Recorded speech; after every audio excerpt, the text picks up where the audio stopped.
Game of thrones के कुछ dialogues ऐसे हैं जो सुनते वक्त तो नॉर्मल लगते हैं, लेकिन जब बाद में सोचो तो पता चलता है कि उसमें a song of ice and fire का पूरा जज्बा छुपा था। आज हम बात करेंगे उन टॉप अंडररेटेड डायलॉग्स की जिन पे शायद आपका ध्यान उस वक्त नहीं गया, या वो इंटरनेट पर तब वायरल नहीं हुए जब पहली बार सुने गए, लेकिन उनकी डेप्थ, उनका मीनिंग शो की फिलॉसफी बताता है।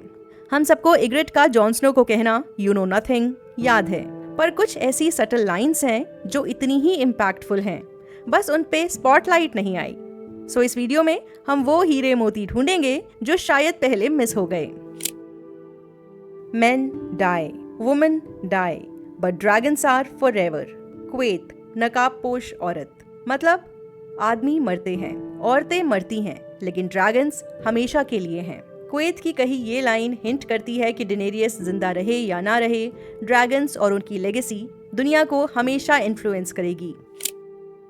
It's a rare thing to find a man who is both powerful and good, कहने वाली थी ओलेना टायरेल। मतलब ऐसे इंसान को ढूंढना लगभग नामुमकिन होता है जिसके पास ताकत भी हो और वो अच्छा भी हो। ओलेना की सैवेज बातें तो सबको याद हैं, पर इस एक लाइन में समझदारी है। वेस्टेरोस में पावर और गुडनेस एक साथ नहीं रहते। नेड स्टार्क, स्टैनिस, टीरियन सब इस कश्मकश के एग्जाम्पल हैं। Even the best of us must sometimes taste failure, कहने वाले हैं सर बैरिस्टन सेल्मी। सर बैरिस्टन सेल्मी एक लेजेंड हैं, पर वो भी ये एक्सेप्ट करते हैं कि गलतियां हर कोई करता है। इस लाइन में छुपा है डेनेरियस के लिए एक जरूरी सबक। उसके अंदर पावर के साथ एरोगेंस आ रहा था। सेल्मी उसे समझाते हैं, हार का मजा चखने में कोई बुराई नहीं है। We look up at the same stars and see such different things, कहने वाला था जॉन स्नो, कह रहा था इग्रिट को। उनकी लव स्टोरी के बीच छुपी एक हार्श रियलिटी। जॉन और इग्रिट दोनों एक ही दुनिया देखते हैं, लेकिन नजरिया अलग है, और इसी वजह से उनका अंत ट्रैजिक होता है। A man must look past the world as it is to the world as it should be. इंसान को ये नहीं देखना चाहिए कि दुनिया कैसी है, उसे सोचना चाहिए कि दुनिया कैसी होनी चाहिए, कहने वाले थे जोजन रीड। उसकी ये लाइन ब्रान के कैरेक्टर आर्क को सेटअप करती है। ये सिर्फ ग्रीन सीइंग या जादू के बारे में नहीं है, ये लीडरशिप और विजन की बात करती है। वेस्टेरोस में सब सर्वाइवल और रिवेंज में बिजी हैं, पर वो लोग दुनिया को बेहतर बनाने की सोच रखते हैं। वो असलियत में गेम चेंज करते हैं, और इसीलिए ब्रान आखिरकार बनता है वेस्टेरोस का राजा। The freedom to make my own mistakes was all I ever wanted, कहने वाले थे मैंस रेडर। यानी मैं हमेशा से सिर्फ इतना ही चाहता था कि अपनी गलतियां करने की मुझे आजादी हो। मैंस रेडर स्टैनिस बराथियन के आगे घुटने टेकने से इनकार कर देता है। घुटने ना टेकने की वजह से उसे मौत की सजा मिलती है, पर वो यही चाहता था, अपनी गलतियां करने की आजादी। Every time a Targaryen is born the gods flip a coin, कहने वाले थे सर बैरिस्टन सेल्मी। मतलब जब भी कोई टारगेरियन बच्चा पैदा होता है, ऊपर वाला सिक्का उछालता है। सर बैरिस्टन सेल्मी डेनेरियस के साथ बैठा होता है, उसे उसके पूर्वजों के बारे में बता रहा था। टारगेरियन फैमिली में जब कोई बच्चा पैदा होता है तो आगे चलकर या तो वो महान होगा या पागल। पूरी फैमिली हिस्ट्री के हिसाब से ये बात सही बैठती है, बल्कि डेनेरियस के लिए भी ये फोरशैडोइंग है। A song of ice and fire की हिस्ट्री के कई एग्जाम्पल्स हैं। एरिस द सेकंड, जिसे मैड किंग कहा गया, उसे लोगों को जलाने का ऑब्सेशन था। उसके मन में डर बैठा था, जिससे निपटने के लिए वो क्रूअल जस्टिस का सहारा लेता था।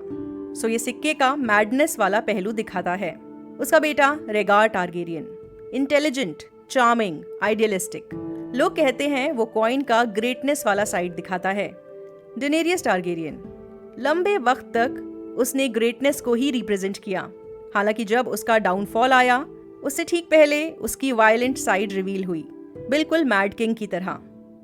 कई फैंस कहते हैं कि जॉन स्नो भी टारगेरियन है, तो उस पर भी ये कॉइन फ्लिप वाली थ्योरी अप्लाई होती है।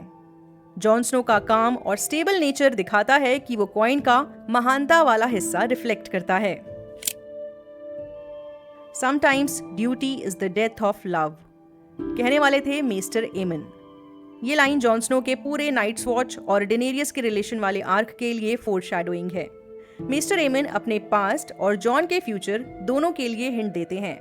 कभी कभी ड्यूटी के चक्कर में सबसे प्यारी चीज छोड़नी पड़ती है।